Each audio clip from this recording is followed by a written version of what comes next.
చాలా రోజుల నుంచి చూస్తున్నాను. చూసి చూడండి వెళ్ళిపోతున్నావు. అవాయిడ్ చేస్తున్నావా? బిల్డప్పా? నీ బిహేవియర్ నచ్చక. What's wrong with you? డొంక తిరగొద్దు, సూటిగా మాట్లాడు. Just leave it. ఎనఫ్. అసలు ఏంటి నీ ప్రాబ్లం? ఐ లవ్ యూ అంటూ అమ్మాయిల చుట్టూ తిరిగే వాళ్ళతో ఏం మాట్లాడమంటావు? Hello cool. తను నాలో కాదు, నారాయణ గాడిలో. వాడు బాధపడుతుంటే చూడలేక తనకి హెల్ప్ చేశాను అంతే. యునో కావ్య, అందరి గుండె lub dub lub dub lub dub అని కొట్టుకుంటే నా గుండె కావ్య కావ్య కావ్య అని కొట్టుకుంటుంటే నువ్వేంటో నన్ను అనుభవిస్తావు. టచ్ చేసావ్రా? నేనా? ఎప్పుడు టచ్ అయినిచ్చా? ఏంటి? ఏం లేదు.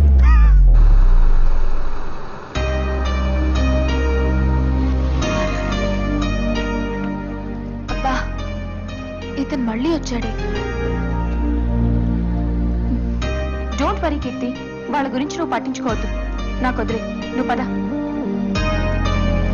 వెళ్ళు, ఇచ్చేకు. ఇదే రైట్ టైం. చెప్పే నేను ఇప్పుడు టెన్షన్ పడుకున్నా, మనసులో అని చెప్పి వెళ్ళు. వెళ్ళి కీర్తి ఈ విషయం చెప్పు. ఏంటి వెళ్ళకపోతే ఇంకోటి చెప్పేస్తాడు. అసలే హైదరాబాద్ లో అడుక్కోకుండా ఉన్నాడు రా బాబు. వెళ్ళు వెళ్ళు. Excuse me. ఏంటి? మీతో కాదండి, మీ ఫ్రెండ్ తో మాట్లాడాలి. ఏం మాట్లాడాలి? పర్లేదు, నాకు చెప్పు. అది అది అది కీర్తి, నువ్వు వెళ్ళు, నేను చూసుకుంటాను.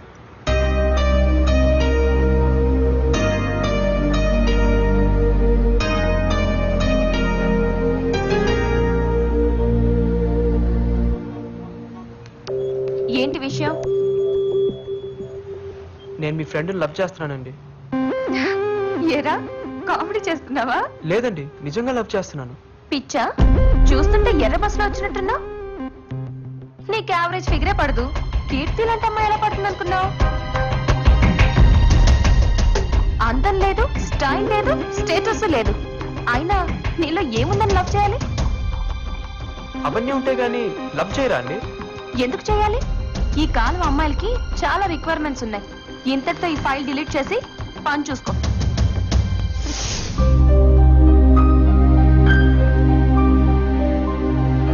చూస్తుంటే ఎర్ర బస్సులో వచ్చినట్టున్నా. నీకు యావరేజ్ ఫిగరే పడదు. కీర్తి లాంటి అమ్మాయి ఎలా పడుతుంది అనుకున్నావు?